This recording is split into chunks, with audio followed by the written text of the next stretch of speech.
So we're going to continue Parashat Terumah. This coming week is Parashat Terumah. Very important parashat that deals with the building of the sanctuary, the Mishkan. It's almost about 4 months since Rosh Hashanah, since we started Parashat Bereshit again. And in learning about the creation of the world, we are wondering, what is the purpose of all of it? Why did God create the world? What is the purpose of this creation? In Parashat Terumah, we find somewhat of an answer. We finally realize that what Hashem wants from us is to make for Him a Mishkan, to make for Him a sanctuary, a home in this world, in the physical world. And that's something that's very much misunderstood by people. Why does Hashem need a house down here below? After all, Malek kol haaretz kevodo. The verse says that Hashem fills the entire universe. He's everywhere. What exactly is behind this idea of making a Mishkan, a sanctuary for Hashem in this world, where the goal is v'shachanti betocham, that I will not reside in it, I will reside in you, or in them. So it's interesting. He is telling us to build a sanctuary for Him, and then He's telling us, in the end, the goal is v'shachanti betocham, in the hearts of every single Jew. The purpose of a sanctuary in itself is a means to connect to Hashem. Hashem is telling us through this Mishkan that even though I created the world, even though I'm everywhere, you should know it is possible for you as a human being to have a connection with me. Don't think I'm somewhere out there in the skies, in the heavens, in a remote place where you can't reach me.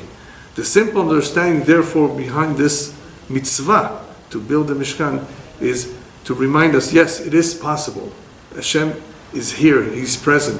As long as we don't kick Him out, as long as we let Him in, as long as we show that we want to have that connection, it is possible. But why is there such a need for a connection? Just so that we can pray to Him? What exactly is prayer? Does it really accomplish anything? I thought of a nice example. The baby, for those of you who have either had one or have seen one come out of the mother's womb, you would have noticed the chevel tabor. You would have noticed the umbilical cord attached to the mother.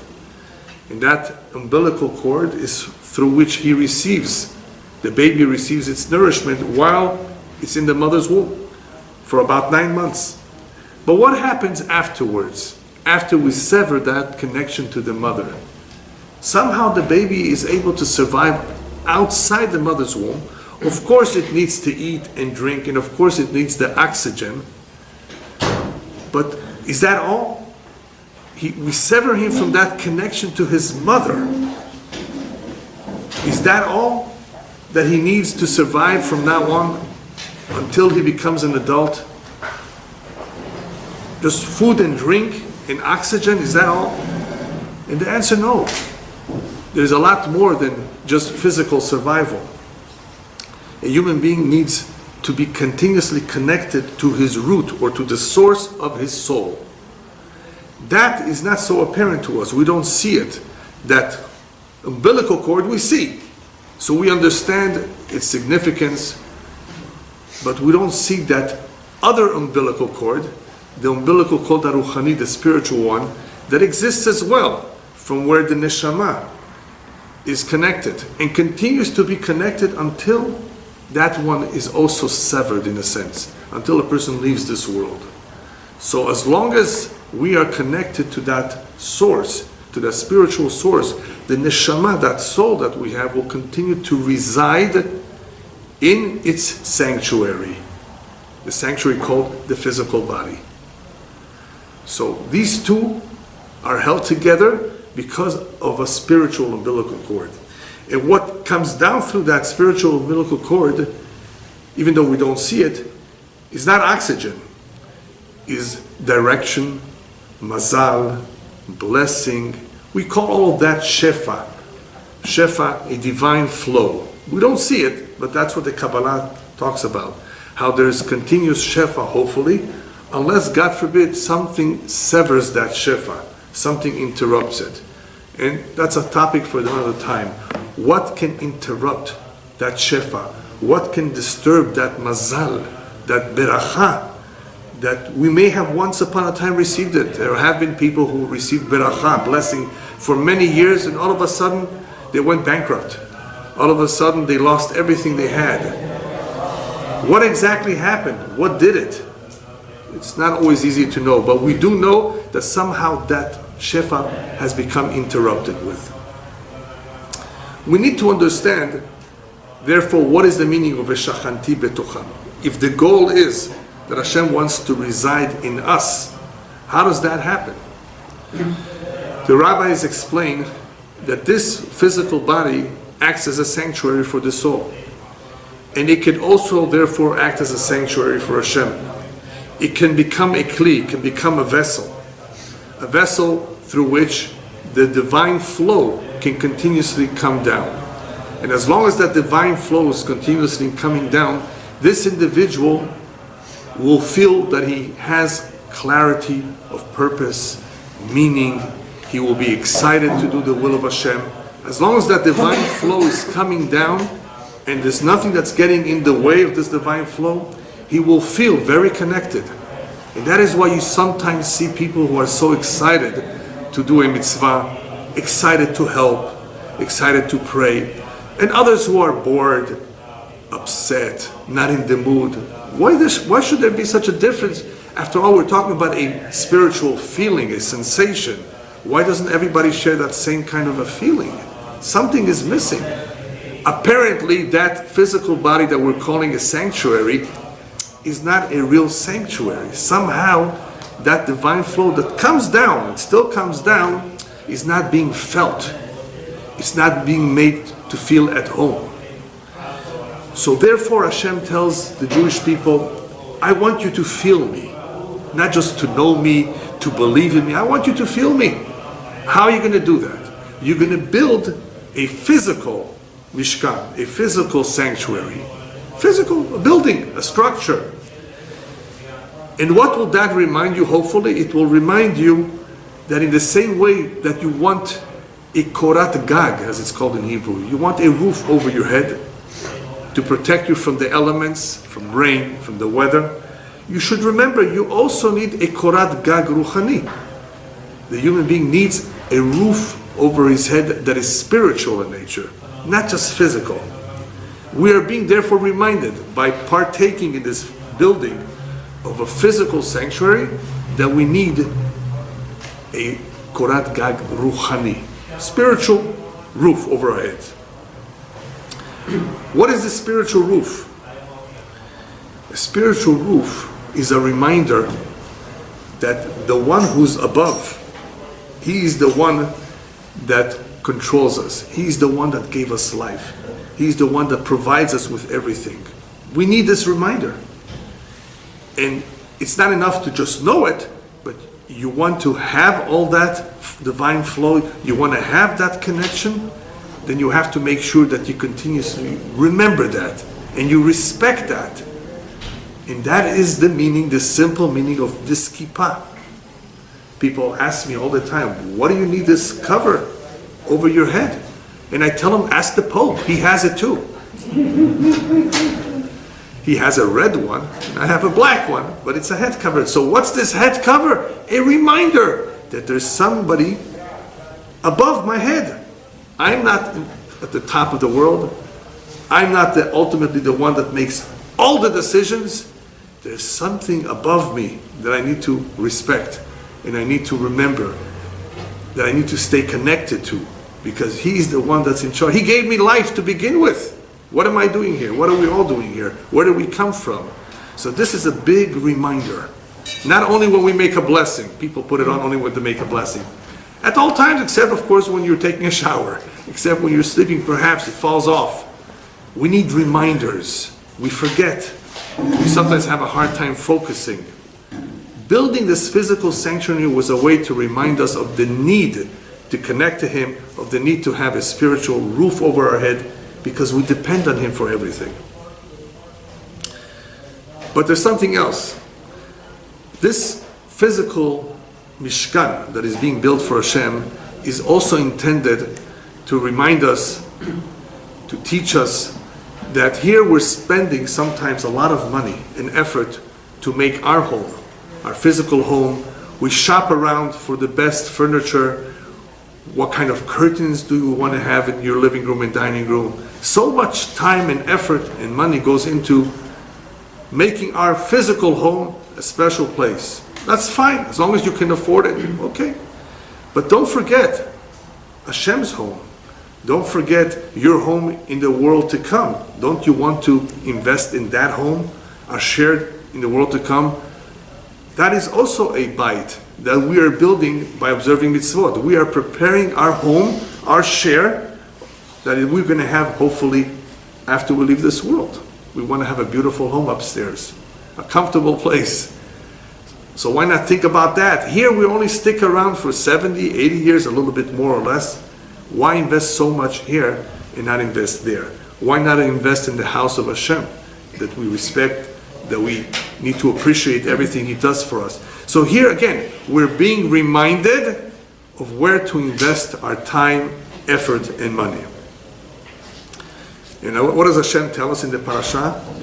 My home needs to be more beautiful than your home.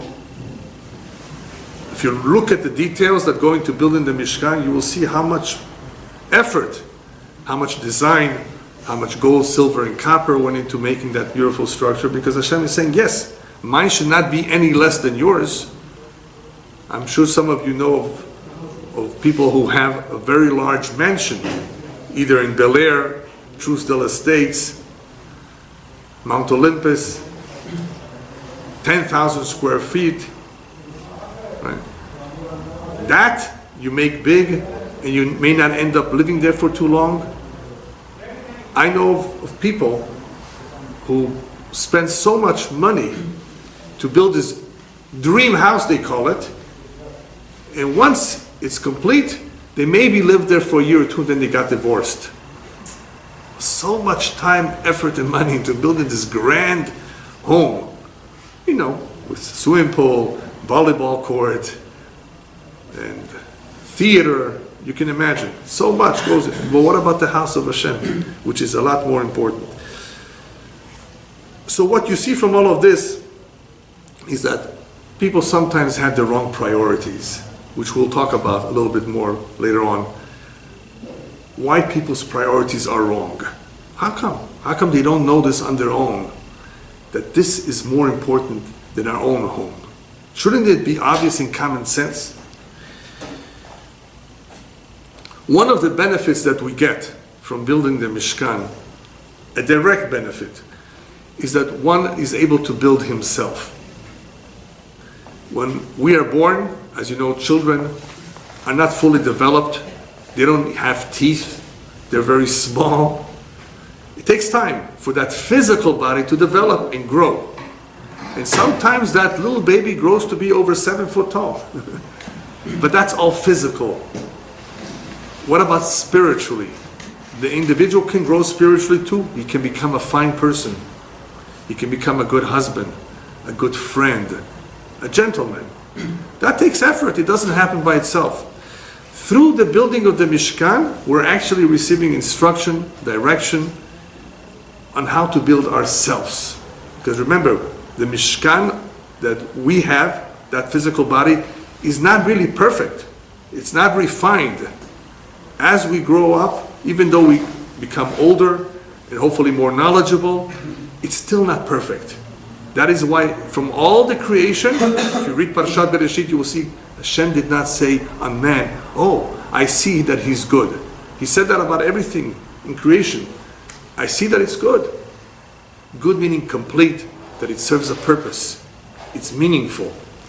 Why not man? He's the crown of creation. Why not say about him that he's good? You created him. No. Whether he's good or bad will depend on him, not on me, Hashem says. I made him imperfect because he has a job. That's part of his mission. He will make himself hopefully good, complete, fulfill his mission. And we will only know that, by the way, at his funeral, because all babies are cute. All babies look nice And we think, oh, what a smile. Does he look like his mother or does he look like his father? That's all we're thinking about. How cute. But you know that some babies become monsters when they grow up? Mifletzet. Monsters, yes. Unfortunately, too many of those. You would never know by looking at the baby that baby will be a monster. When do we know what a person made of himself? At his funeral. What did he accomplish? Did he make of himself something or not? Did he really invest in that mishkan, his own sanctuary, or not? Or did he invest in vanities? Building the mishkan, therefore, helps us in building ourselves. Where do we see that? If you look at the parasha, you will see exact measurements. How the Aron, the ark, should be like, how big it should be, the shulchan, the table, the altar, the mizbeach. You see measurements and exact measurements. Wow, so much precision? Why so much precision? Why does it have to be exactly that? Why not a little bit bigger, a little bit? Can't we approximate it? No, it has to be exactly those measurements. What does this exactness teach us? On the one hand, the rabbis tell us it's important to be flexible. Leolam ye adam rach kekaneh velo ye kashe ke'erez. Always be easygoing like the reed. Soft like a reed. You know, a reed sways with the wind. It's not rigid. Don't be rigid and hard. Don't be rigid like a cedar, like a tree. Unmovable, stubborn, and firm. Be easygoing. So here we're talking about exact measurements that appear to be rigid. But there's no contradiction because it all depends what we're talking about. When we're talking about ben adam lechavero, human relationships, husband and wife, you need to be flexible. Otherwise you won't be able to get along in life. You want to get along with people, and there's some very difficult people, I'm sure you know. You have to be a little flexible. Otherwise you're going to have a hard time. That's ben adam lechavero, be rach kekaneh, be soft, easygoing like a reed. But when it comes to halacha and psharot, when it comes to the halacha, to the rules of the Torah, there is no compromise. You can't say, wait, this is good for me, this I don't want now, this doesn't apply to me, this not yet. You can't have that kind of an attitude. When it comes to the kedusha, to that which is holy, be careful not to compromise it. Otherwise, you're going to lose everything. The moment a Jew begins to compromise on Shabbat, on kosher, on family purity, then everything is lost. And that's what happened in Spain with the Marranos. If you know a little bit about the history of the Inquisition, there were 4 kinds of Jews when they were faced with this very, very difficult challenge. 4 kinds of reactions. There were those who did the right thing, the smart thing. They left. They moved to Turkey. They later moved to North Africa, Morocco. Some went to Italy. That was the best thing to do in the face of one's faith being challenged. Get out. And they were offered to leave in the beginning. Just get out if you don't want to convert. Not everybody could just hop on a plane in those days and leave and go settle in a different country, a different language, start again. They had a hard time. They didn't leave, either because they had a lot of businesses. So what do you do now? So some of them, their faith was very strong. They didn't give in. And they died. They were killed. They were burned. Al-Kiddush Hashem, sanctifying God's name. There were those who couldn't resist the pressure. Vitnatzru, and they converted, unfortunately. And then there was another group, the Marranos. They wanted to have the cake and eat it too. They wanted to be Jewish. In the morning they would go to a secret room in the cellar, basement, put on tefillin. But outside they wore a big cross and went to church on Sunday to show that here they are participating in the Christian lifestyle. But a lot of the Spanish government officials knew that these Jews were two-faced, and they called them marranos, which in Spanish means pigs. Marranos. And these marranos, even though they perhaps survived as Jews themselves for a while, their children and grandchildren assimilated, and today many Spanish and Portuguese non-Jews have Jewish blood, and maybe even be real Jews, depending on if they intermarried or not. in the island of Mallorca, for example, which is right off Spain, there's a group of original Jews called Chuetas, and they're more Christian than the Pope. Very Catholic. That's what they adopted, unfortunately, but they retained a little bit their identity. They know who they are.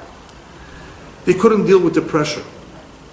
But that's what happens sometimes. We're put in situations where we have to make a decision. And they're not easy decisions to make. We don't want to be in their shoes. But we do have similar challenges. And we have it a lot easier than they do today to be observant. But we make a decision sometimes, perhaps not to follow the letter of the law exactly. We're being told here by the midot, the measurements, when it comes to halakha, don't make compromises. Otherwise, like the Maranos, eventually your children or grandchildren will intermarry or assimilate. You don't want that to happen.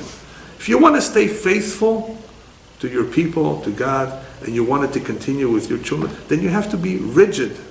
Yes, a little bit rigid and firm when it comes to halakha. Otherwise, eventually everything is lost. Even if you're strong, who says your child or grandchild will be as strong as you?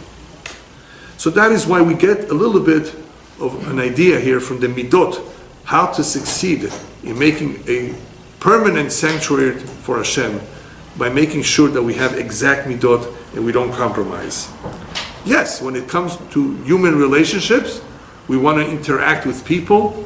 You want to be accepting of the differences. There's Sephardim, Ashkenazim, Temanim. There's all kinds of communities with slightly different customs because of the exile, because of the diaspora. You need to be tolerant of those differences. You need to learn to get along with everyone. Their prayer and pronunciation may be different. So there's room for flexibility when it comes to Ben Adam Lechavero. We need to be flexible. A good example of flexibility, by the way, is the kelim, the various vessels that we are being instructed to make. Not only a sanctuary, but kelim, a menorah, right? A shulchan, a mizbeach. You know, the menorah needed to be of pure gold. What if the people don't have gold? What if they ran out of gold? What if this is a time when gold is just too difficult to get? You can make it out of metal. You see, there's flexibility there too. Where is there no flexibility? It always has to be pure gold. Keruvim. If you don't know what the keruvim is, on the Aron, on the ark, there were like two children with wings on the cover of the ark of the Aron. Keruvim, that's what they're called. That had to be of pure gold. Why? Because you know what the keruvim represent, what they symbolize? Love. The love that Am Yisrael is supposed to have for Hashem, the love that Hashem has for us. Love, true love, has to be pure gold. And when you read Shir HaShirim, which is a song of love, describing our relationship with Hashem, you see a little bit of a description of what Shlomo HaMelech made. You know, he built the first temple. It says there something of the following. Apiyon asalo HaMelech Shlomo. And he built himself a structure, me'atzei Lebanon, from the trees of Lebanon. And he made the pillars of silver. And he made part of it gold. And he made another part of it from purple wool, argaman. But tocho ratzuf ahava, the lining of it was of love. So here we're getting a description of what Shlomo HaMelech made, something very special and beautiful, using all kinds of precious materials. But tocho ratzuf ahava, we see the emphasis on the lining being made out of gold. The lining, the essence. Imagine a husband giving his wife a 6-carat diamond for her birthday. That's a beautiful gift. But he treats the maid better than he treats her. What would you say to that? I have to ask the women that question. Who needs the diamond? That's what most women, I think, would say, right? Unless they love diamonds. Respect. Kavod is more important than the jewelry. So Shlomo HaMelech is telling us, Tocho ratzuf ahava, don't look and don't be impressed at all that beautiful material that I used to make this structure. Tocho, look at the lining. I lined it with ahava, with love. I did this with love. Because love for Hashem has to be pure gold. And that is why the Keruvim had to be gold. Why does love have to be gold? Because we say it in the Shema Yisrael, Ve'afta et Hashem Elokecha b'chol levavecha. The love for Hashem has to be with your entire heart, not with half a heart. When I feel like it, when I'm in the mood, b'chol levavecha, even if it's hard. If you really love someone and care for them, are you going to tell them, I'm not in the mood to help you today? You care about them, you really care and love them. What's the greatest love in this world? The love a parent has for their child. Really, that's the greatest really. But that is a natural, instinctive love. I'm talking about normal people because I know that our mothers that threw their babies in the trash can. So I'm not talking about those kind of situations which are very not normal. It happens. The normal thing is that a parent would do anything for their child, much more than the child would do for the parent. That's the way Hashem made it. But Hashem wants us to have that kind of a love, a powerful love that is inseparable from Him. So it has to be pure gold. Okay, if that's the case, let's try it out. Let's test this. How many people have this kind of a relationship with Hashem? Approach someone and ask them the following question. Who do you love the most? Your spouse, your children, or God? You actually may get somebody who might tell you, none of the three, I love my money the most. So we're not talking about him. The average person, if he's asked, who do you love the most? Your spouse, your children, or Hashem? I think if he's a believer, if he believes in Hashem, he may say, I love Hashem the most, of course. You really do? If you actually look into it and investigate his life, you will see that that's not true. Even though he may have said it. If he would be honest and admit it, he loves his wife, or husband, the children more, okay, at least he's honest. I'm talking about somebody that says he loves Hashem the most, but his actions will not back up his claim. Why not? Because if you look at his daily routine, you will see that he spends more time, effort on reading the newspaper, watching the news, or buying vanities, shtuyot, things that don't have too much meaning. How come you're spending more time reading the sports section and all the gossip of the newspaper instead of saying Tehillim? You don't know how to learn Torah, Gemara, you were never taught, your parents sent you to public school. At the very least, you can say Tehillim. You can read Psalms. You can do something that is simple. How could one justify spending more time reading a newspaper? A few minutes he wants to know the news, he wants an update, fine. But more time on that than on Torah, which is our obligation, which is our spiritual lifeline, without which we have no direction in life. That's what it is. No direction. No Torah. How could you have direction? We're not born with it unless we learn, unless we're taught. So here you have someone who may not have been taught. You love Hashem, then how come you don't give him the attention? Ask a woman what she wants the most, and she's going to say, I think, attention. She wants her husband's attention and respect, not just money. That doesn't cover it. Hashem says, I want attention. I want you to acknowledge me and spend time with me in the prayer 3 times a day, learning a few minutes. Show that you care. So you say you love me more, but your actions don't indicate that. How come? Then why does it happen this way? Here we're saying we do love Hashem, Hashem, we love you. But in reality it doesn't happen. Why doesn't it happen? The simple answer, Ki adam nofel basheker. Man can easily fall in that which is sheker. Sheker means a lie, but it's not just a lie. It's everything that is false and misleading. Man is easily misled and easily falls in a world of fantasy, sheker, make-believe, not a real world. He lives in a bubble which is not real. It could therefore be that externally he has gold. He gives tzedakah, he's charitable. He prays once in a while, he helps people, he's kind-hearted. That's all external, but inside it's rotten. Inside he's falling apart. Inside he's maybe even depressed because he doesn't have a connection. He hasn't built that sanctuary.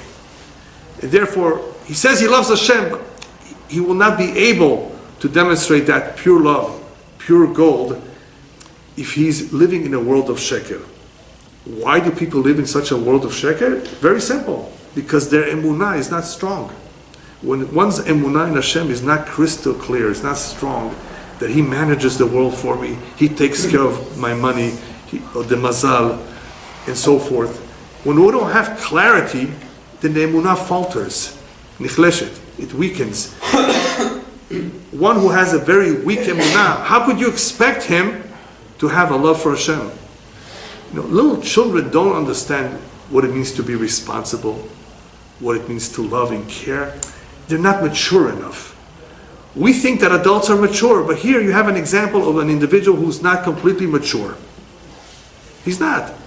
He doesn't realize what's really important and what's not as important. And before you know it, life goes by and, oh, chaval, what a shame. I didn't spend more time with my kids.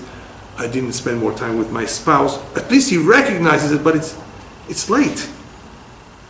It's late. Chaval. Why didn't you? Because he didn't receive the direction. He wasn't connected to the source of his soul. He didn't have that clarity. His emunah was weak. And therefore, he was misled by what he saw. And what do we see? A fake world. It's all external. Just ask the Chinese. They'll tell you they can imitate anything you want anything you want, they'll imitate. They'll copy. Is it the original? No, it's a copy. It's a fake copy. That's what this world is full of a lot today. Fake stuff, fake people. It's fake meaning externally it may look nice, it may even be gold, but inside it's not real. Something is missing. The emunah is not strong enough, and that's why people will continue to live in such a world thinking, Avodah chayenu, life is about work. That's all it is, about work, about going on vacation once in a while too, about eating and drinking, having a family, and that's it. That's what we came here for. But that's not true. That's just part of it. It is part of it, of course.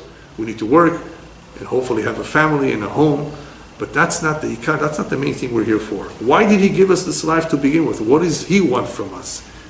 Okay, so how do we get away from this sheker, from this falsehood? Emet, obviously, is through truth. But truth is something very difficult to get. The rabbis tell us, Ha'emet hikveda v'lachen nosea hemuatim. Truth is very heavy. That is why there are very few people who are willing to carry it. What does that mean? Emet requires commitment. And very few people are willing to commit. Commit, responsibility, every day. You mean I have to be Jewish every day? Yeah, sure. Not just on Yom Kippur. Every day. Commitment. Ha'emet hikveda. The truth is very heavy. Once we recognize the truth, it's going to demand of us. It's going to demand of us something that we need to follow, something that we need to implement. That is why few people are willing to admit that there is a God in this world, even though they're intelligent and they see it and they somehow sense it, that is the most sensical explanation for this world, that there's a creator. Really, deep down, they acknowledge it, but they're not going to admit it openly and publicly because they are afraid. It's going to demand of them that they live a different kind of a life. And here, if they don't believe in him, they think they can do anything they want. Everything is, free for you to do and believe whatever you want. But it's not so. So why are people like that? Why are people having a hard time making a commitment? If that's what it takes, is commitment and recognizing truth, where does it come from? What's the root of the problem? The root of the problem is, as we said earlier, man, when he's born, lo shalem, he's not complete. He's not complete. He has to perfect himself. And how does he perfect himself? By working on his midot. Yes, a Jew needs to observe the commandments, but what many Jews forget, even the ones who are religious, they learn Torah, they observe the mitzvot perfectly, but they forget that the main job that man has before him is avodah al hamidot, working on his character, refining his character, because he's incomplete. He's not perfect. He has to perfect himself. And everyone in this world has some weakness. No one can say he's perfect. It could be stinginess, it could be anger, it could be laziness. All kinds of weaknesses that are part of human nature. And they don't realize that this is something that we need to work on all the time. And if we don't learn Torah or learn from books that give us guidance on how to perfect ourselves, it's very difficult. The nature of a human being is very difficult to change. It's not easy. And even after we've learned how to do so and we have good tips to implement them, is also not easy. And even after we implement them, does it mean that we're going to stay that way? Maybe, God forbid, we fall back. Because you cannot really uproot your nature, you can only control it. You can tame it a little bit, but you cannot change it completely. We are what we are, but we can control it. Stingy person can get used to giving charity. Is he still stingy? In his nature, he still might be stingy. But at least he's trained himself and adopted a habit of giving, which helps him with the mitzvah of tzedakah. So we have many, many mitzvot. Hashem gave us many mitzvot to help us overcome our weaknesses, to help us stay connected to Him, to help us remember what our main focus should be. But more importantly, many of the mitzvot, what they have in common is to help us work on the midot, ben adam lechavro, that we be better people. So, the Torah, in the very beginning of the parasha, if you notice, Parashat Terumah, does not tell us right away, build for me a sanctuary. It starts with Moshe giving instructions to the Jewish people to take from each individual a terumah. Take donations. Let all of the Jewish people contribute toward this sanctuary. But only after a few verses does the Torah tell us, you know what the goal of all these contributions is? To make for me a Mishkan. Wow. I would have thought that the way to begin the parasha is Hashem instructing Moshe the goal. Tell him what the goal is. The goal is to build the Mishkan. No. For some reason, the first instruction is gather donations. Terumah from every Jew. And there were different kinds of donations. There were 2 donations that was a set amount for everyone to give, everyone the same. And there was one donation which was Kol isha sheyedeveno libo, as much as you want to give. They received an opportunity to give one terumah with their entire heart. Okay. So the beginning of the parasha is take from everyone. Take a donation. Why? Why begin with that?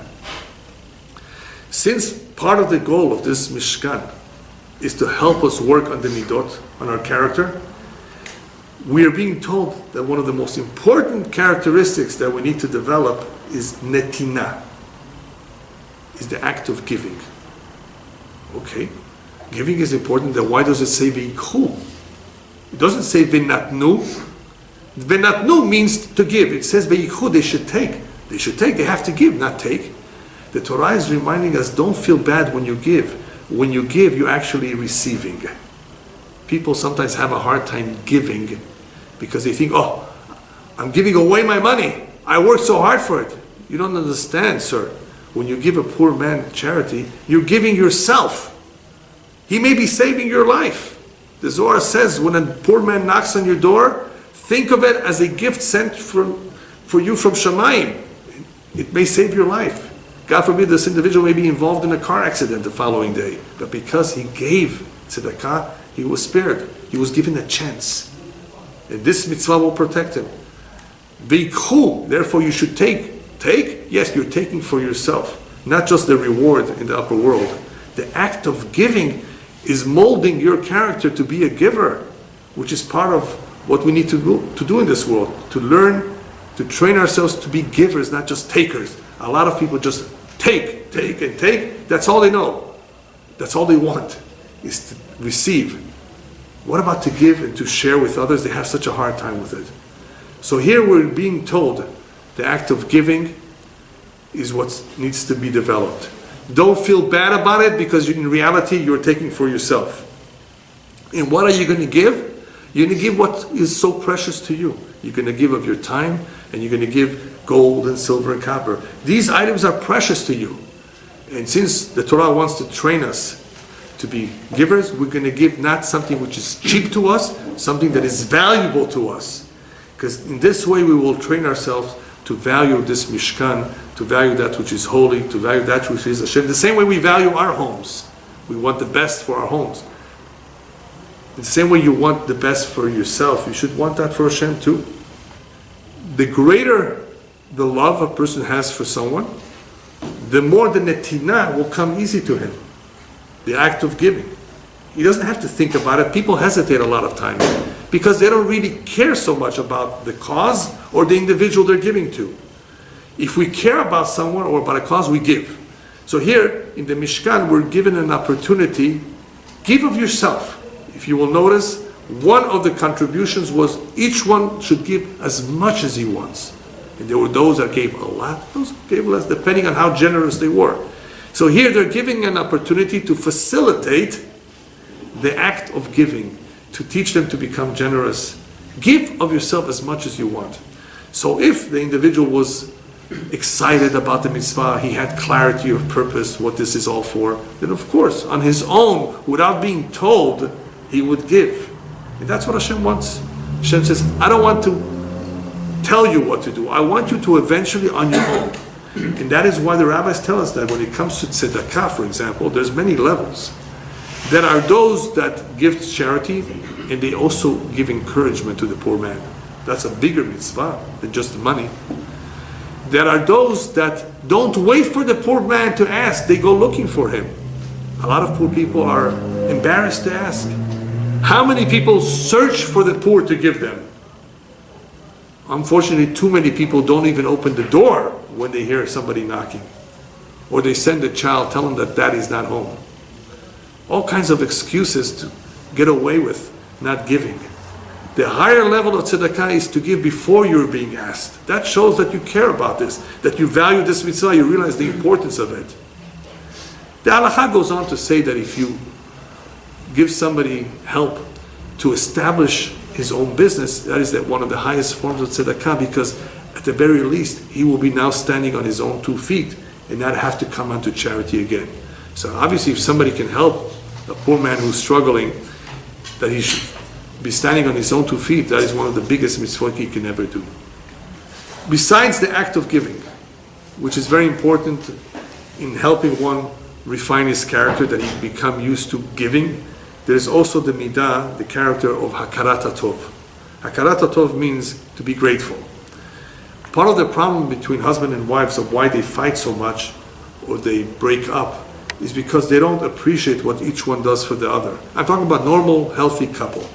I'm sure in a normal, healthy household, the wife does a lot for the husband and for her children, and the man hopefully does for his wife. Normal, healthy people, that's the way they behave, I believe.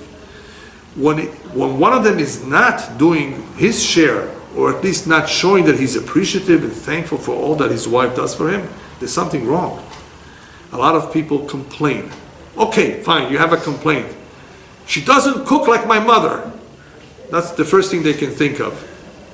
Well, okay, I have an idea for you. Why don't you take her to your mother and spend some time there? People don't have a problem complaining. They'll always find what to complain about. But what about the good thing that she does? When I deal with couples, Shalom Bayit, trying to help them out, those that are really having a hard time bickering, fighting, I ask the husband, for example, if he's the one that's full of complaints, tell me, is there anything you like about your wife? Is there anything that she does good? Oh, she's the best mother in the world. Oh, I love to hear that, because at the very least it shows me that he recognizes something and he has something good to say about his wife. And by the way, did you tell this to your wife? No. Why not? A woman wants to hear compliments. This is a very good compliment. It's not enough, but it definitely helps. It's gasoline. It helps. If there's no appreciation for anything, it's bad news. Nothing, you find nothing good about her or about him, nothing whatsoever, zero. that's bad news. That's a situation which is difficult to repair when they don't see anything good in the other. But why not? The fact that she delivered 3, 4, 5, 6 babies, isn't that something? She delivered them. It's not easy. A man could not handle the pain of childbirth, they say. So people don't think, and they're not appreciative. This is true not only between husband and wife, but between us and Hashem. Not everybody appreciates enough that he wakes up in the morning and he's healthy, he can go to work, he can hear with both ears. Some people don't have that ability. They're deaf, they're blind, they can't get up from their bed, they're in a hospital. We don't appreciate that. That's why the rabbis had to give us all kinds of blessings that we should make from the moment we wake up to express our thanks to Hashem, to be appreciative. Because without that simple way of communicating our thanks to Hashem, we're not going to progress. We're not going to get too far spiritually. How could you not be thankful? How could you not say thank you to a policeman who gave you a ticket? Thank you, officer. For giving you a ticket, you're going to say thank you? You're upset. No, but people are used to saying thank you to the officer for giving them a ticket. And what about him? Obviously, people don't recognize the good that he does for them. They don't have that clarity. They don't have that emunah. So therefore, how do we deal with it? How do we deal with people who are not appreciative, don't understand how much Hashem does for them, don't work hard enough on their midot? If you look at Parashat Terumah, you will see that there's a lot of detail. The Torah goes at length to describe everything, how it was made, how it needed to be. Why so much detail? Just tell us, Asuli Mikdash, right? Make for me a Mikdash or a Mishkan, a sanctuary, and it needs to be this long, this wide, and this is the material. But there's a lot of detail. The detail is to communicate to us that this Mishkan is very high on the priority list for a Jew. It needs to be. Otherwise, why spend so many words in the Torah? The Torah is very abridged. It does not contain all the details of the mitzvot. For that, you have to go to the Gemara. But here, sometimes it goes into a lot of detail and even repetition. Sometimes it's repetitive. Because this is Adifut Elyonah. This is very, very high on the priority list. And why is that important? Because as we said earlier, a lot of people don't have their priorities straight. I'll give you a quick example. I asked somebody, why doesn't he send his kids to a Jewish school? He says, public school is free. The Jewish schools are expensive. We all know that. I said, okay, don't you have the money? No, not really. Not really. But how come you have a Mercedes-Benz?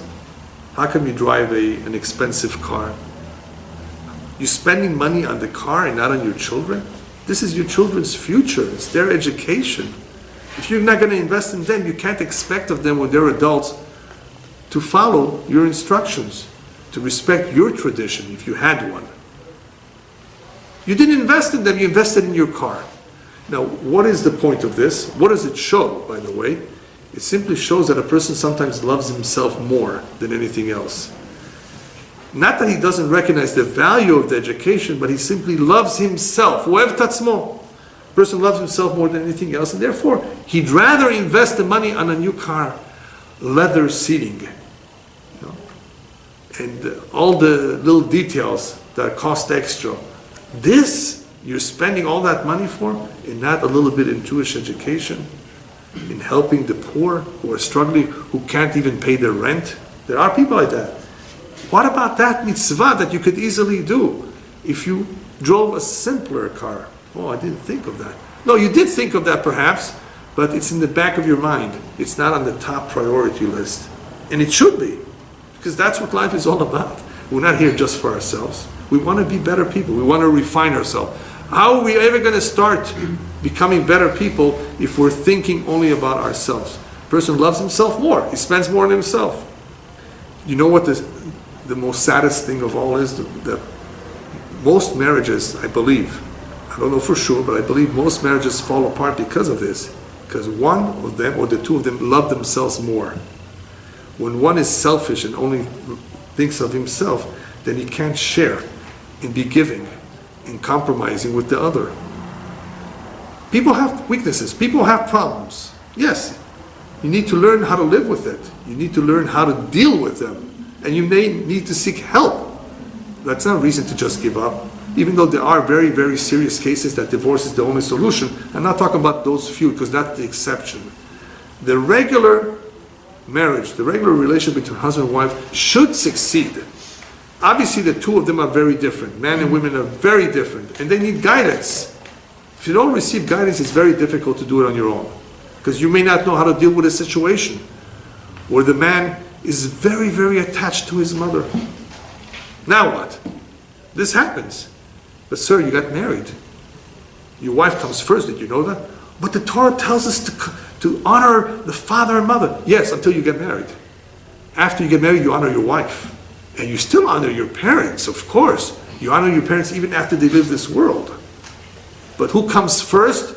The husband and wife. Then their children, then everybody else. The Torah tells us, I didn't make this up. In the very beginning of Bereshit, it says that. He's attached to his mother. Very nice. You're very, very good. You're very kind-hearted. And you're very patient. But you have to find another solution if this is not working out for your wife. And she may have a reasonable complaint if this is taking away or hurting your relationship with her. If it's not interfering, fine. But many times it would. So there are many such examples where people do not know what is a priority, what comes first and what comes second. They're confused, or they love themselves, they care more about themselves, and that gets in the way of any relationship. Now we can understand how this symptom got in the way with Jewish people becoming idol worshippers. Very difficult for us to understand, because we live in a generation where we don't have that temptation of going after idols. Once upon a time there was a yetzer hara, there was a temptation for this, because it was powerful. It brought results somehow. We know that the impure forces have power. We don't see it. We don't see it as active as it was back then. Therefore, we don't understand how come they were so foolish to follow, as the Navi says, borot nishbarim, empty pits. They don't contain anything. It's all fake. They can't give you that divine flow. They can't guarantee your future. It's a momentary thing, pleasure that you may derive from.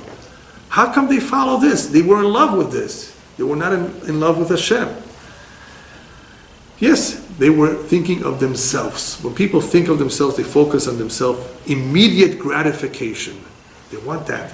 Then they forget the main purpose of life, what I'm here for. And that is, of course, the job of the evil inclination. He does too good of a job to distract us. And we lose track of time, but by the time you figure this all out, it's very late. It's never too late. But many, many mistakes may have happened because we were distracted. To be connected to someone forever, whether it's a husband and wife or a friend, is something very special. I think everyone over here would agree with that. To have a true friend, a good friend, to have a solid marriage, it's something beautiful, it's special. Rabbis tell us, acquire for yourself a friend. It is a goal that you should really pursue. To have a true friend that you can trust, that you can talk to, share your pain with, something very, very special. Very few people have it these days. Very few people barely know how to stay together with their spouse. To ask them to find a good friend. They don't have what it takes to stay married.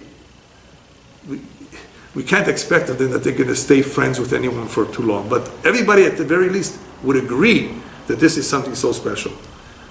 So, how do we accomplish that? Is it still possible to be friends with someone for our entire life, or to be married with someone for as many years as possible? Is it possible? Of course it's possible.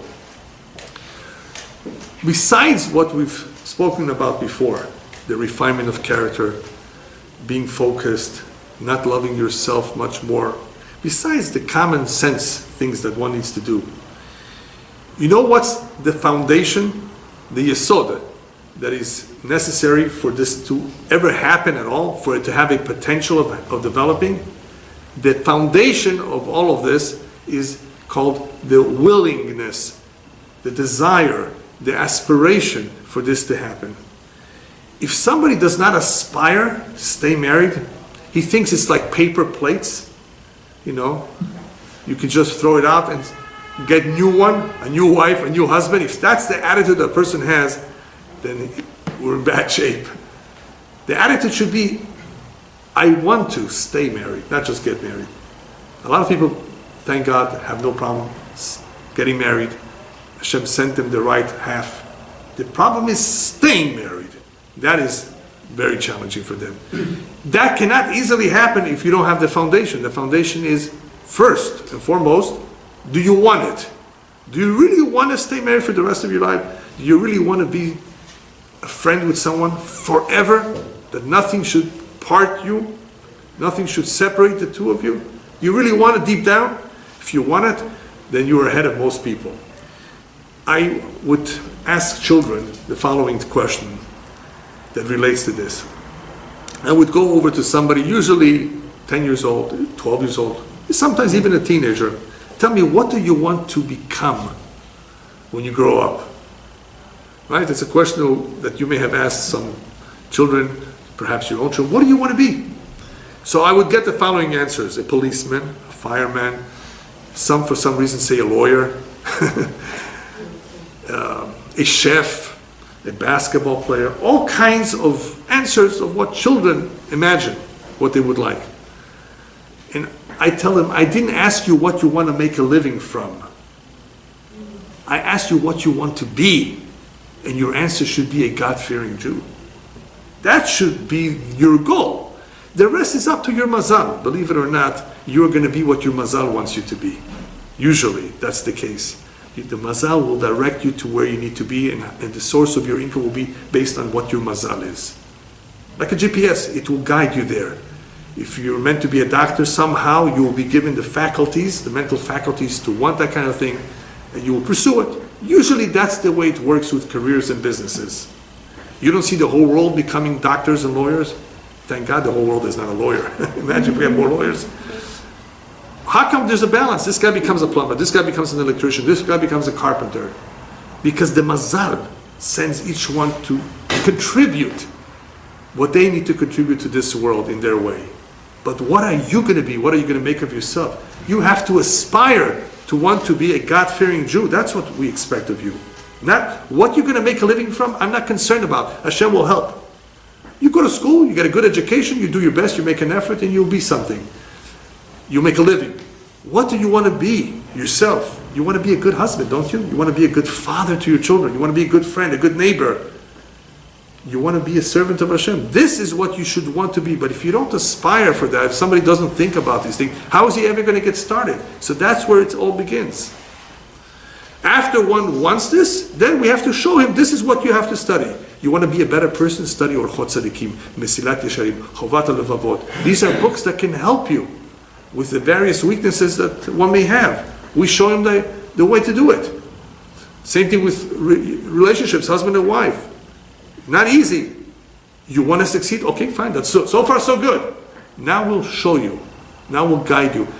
Unfortunately, what I've noticed, and not only myself, but many rabbis have noticed, that this generation especially does not have enough guidance.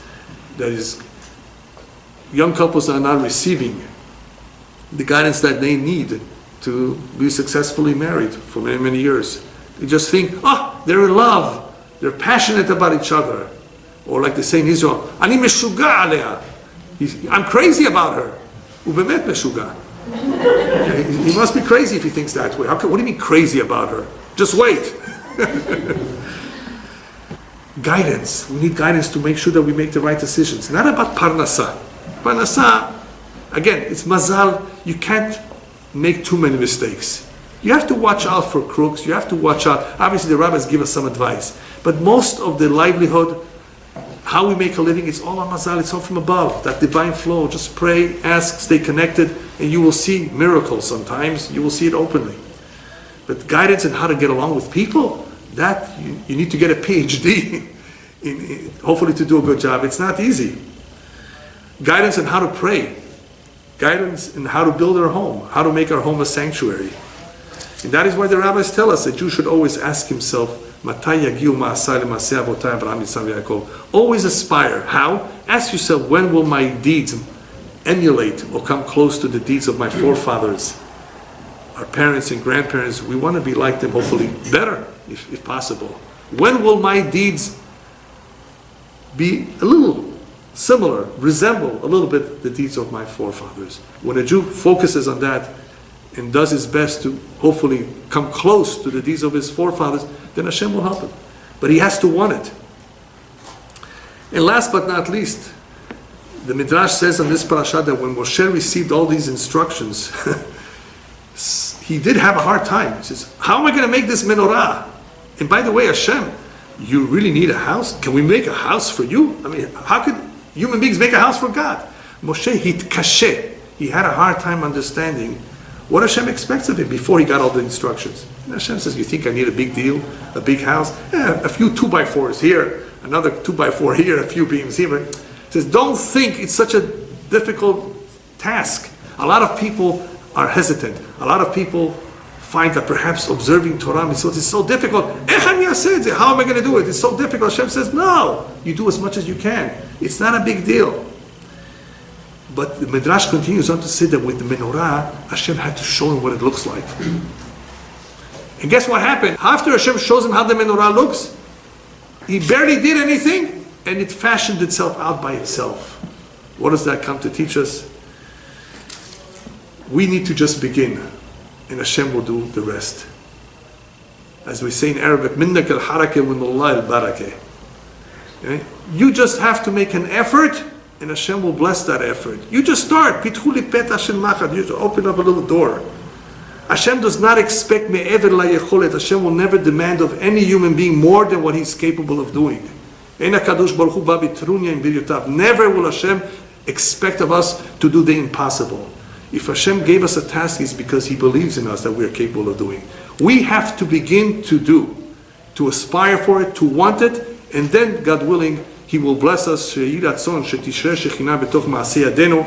Shekhinah, the divine presence, will reside in all that we undertake in our homes and in our families. Amen.